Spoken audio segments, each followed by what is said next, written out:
Hari ini kita telah bermesyuarat tadi untuk membincang pertama saya beri taklimat tentang bidang tugas ahli-ahli parlimen dan berkaitan dengan struktur di parlimen untuk dipahami secara asas secara awal oleh ahli-ahli parlimen yang baru.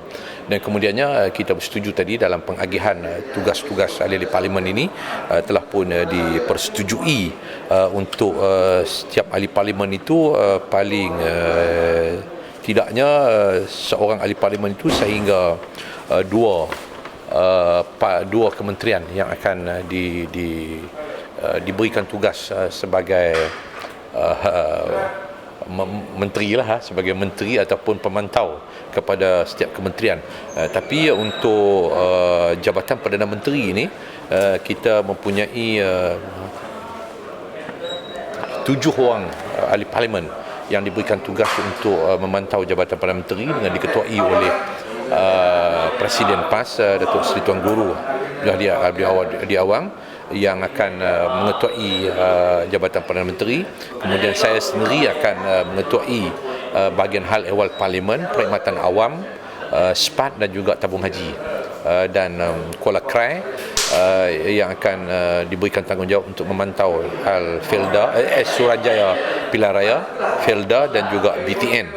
Kuala Nerus hal ehwal Islam iaitu JAKIM, IKIM dan sebagainya. Kemudian Hanifah Maidin hal ehwal undang-undang termasuk Suhakam, SPRM, AG dan juga urusan mahkamah dan sebagainya. Kemudian Shah Alam akan diberikan tanggungjawab untuk mengetuai Majlis Keselamatan Negara, pemandu, tanggungjawab pemandu dan integriti, Institut Integriti dan juga Petronas. Kemudian Tumpat akan diberikan tanggungjawab untuk memantau EPU, ICU dan juga UKAS, unit kerajaan dan swasta. Ini jabatan Perdana Menteri yang mempunyai banyak bahagian dan juga agensi, tetapi kita hanya pilih bahagian-bahagian dan agensi-agensi yang kita anggap penting untuk diberikan perhatian dan fokus kepada setiap ahli parlimen. Adapun yang lain-lainnya ialah Kementerian Dalam Negeri, kita tugaskan kepada ahli parlimen Sepang dan juga Kota Raja. Untuk dalam negeri, Kementerian Keuangan kepada ahli parlimen Tumpat dan juga Kuala Krai, Kementerian Pengangkutan kepada ahli parlimen Bacok dan juga Shah Alam, Kementerian Kerja Raya kepada saya sendiri Pokok Sena dan Kuala Terengganu, Kementerian Perusahaan Perdagangan dan Komoditi kepada Pasir Putih dan Kuala Nerus, Kementerian Tenaga Teknologi Hijau dan Air kepada Hulu Langat dan Kuala Terengganu, Kementerian Perdagangan Antarabangsa dan Industri kepada Kuala Krai dan Shah Alam, Kementerian Pertanian dan Industri Asas Tani kepada Kuala Nerus dan Pasir Putih, Kementerian Perdagangan Dalam Negeri, Koperasi dan Kepenggunaan kepada Bukit Gantang, Dungun dan Kubang Krian.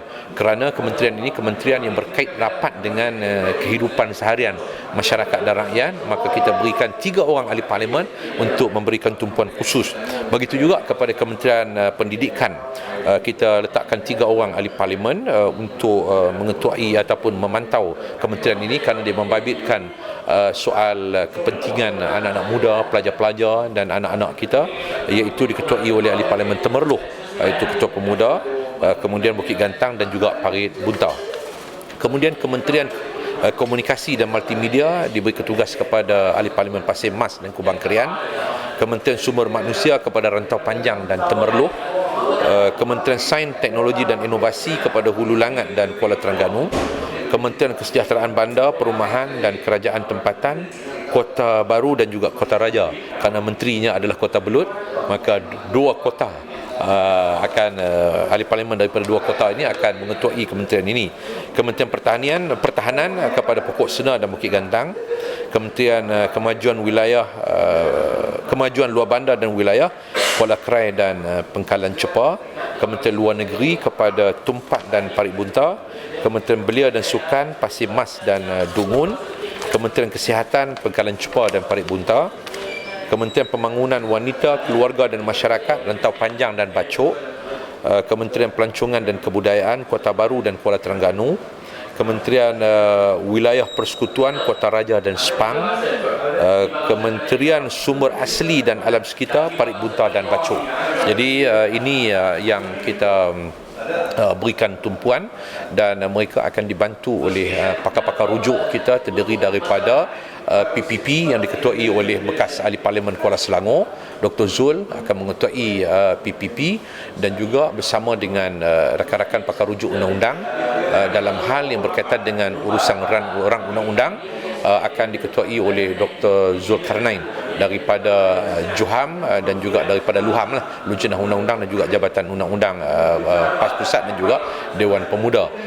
Kemudian juga kita akan dibantu oleh pasukan petugas daripada PIKAP. PIKAP ini satu task force daripada Dewan Pemuda yang akan mereka akan menyediakan pasukan petugas pada setiap kementerian, pada setiap ahli parlimen, bukan pada setiap kementerian, pada setiap ahli parlimen. Mereka akan membantu untuk merancangkan lagi aktiviti ataupun peranan ahli-ahli parlimen semasa di dalam sidang parlimen dan sebelum sidang dan juga semasa sidang. Jadi saya harap tadi saya kata bahawa kita akan dapat memainkan peranan untuk sidang pada kali ini secara yang lebih meyakinkan masyarakat dan rakyat. Dan fokus kita ada dua fokus keutamaan pada sidang ini, iaitu kita harap yang akan kita beri kepada isu TPPA, iaitu perjanjian luar negara yang menggantikan FTA baru ni, TPPA ni, kerana isu ini isu sangat besar, akan memberikan impak yang negatif kepada kehidupan masyarakat, khususnya kepada persaingan dalam negara dan juga luar negara, serta GST. Itu dua perkara yang akan membabit kepentingan masyarakat secara keseluruhannya. Sebagai Ketua Whip Parlimen, apa yang anda harapkan kepada ahli parlimen masuk, adakah perlu buat research apa semua? Ya, saya telah menyebut tadi bahawa dengan kita dibantu oleh pasukan-pasukan daripada PPP, daripada Juham dan Luham dan daripada PIKAP pemuda ini, saya fikir bahawa ahli-ahli parlimen kita boleh berperanan melalui bantuan mereka ini. Tetapi saya katakan bahawa tidak cukup untuk mengharapkan bantuan daripada mereka ini tanpa inisiatif ahli parlimen itu sendiri, sebab inisiatif ahli parlimen akan membawa kepada penghayatan ahli parlimen terhadap setiap kementerian yang dia diberikan tugas. Kalau diberikan maklumat hanya daripada pasukan yang membantu dia, akhirnya mereka tidak akan menghayati, dan ini akan sukar untuk mereka membawa diri dalam waktu perbahasan di parlimen nanti. Jadi saya minta tadi, saya kata mereka sendiri mesti ada inisiatif, dan inisiatif mereka itu walaupun dibantu oleh pasukan ni, mereka sendiri kena mendampingi pasukan ini untuk mereka tunjukkan keperluan mereka kepada pasukan ini, dan mereka sendiri akan lebih kepada penghayatan secara yang lebih menyeluruh, insya-Allah. So kalau sebelum ni setiap kali puasan ada yang mengumumkan sama yang baik. Adakah kali Datuk nak semua? Saya mengharapkan, tadi saya katakan bahawa sidang pertama ini saya harap bahawa ahli-ahli parlimen baru ini akan banyak mengambil bahagian dalam ucapan titah Perasmian Persatuan Agong, perbahasan titah, ucapan terima kasih terhadap titahan Persatuan Agong, dan juga maupun rang undang-undang yang bakal dibentang. Jadi saya harap bahawa ahli parlimen baru ini akan lebih banyak menonjol pada kali ini, di samping ahli parlimen lama yang sudah berpengalaman ini pun akan memainkan peranan untuk membantu mereka, dan saya percaya ini akan lebih meyakinkan masyarakat.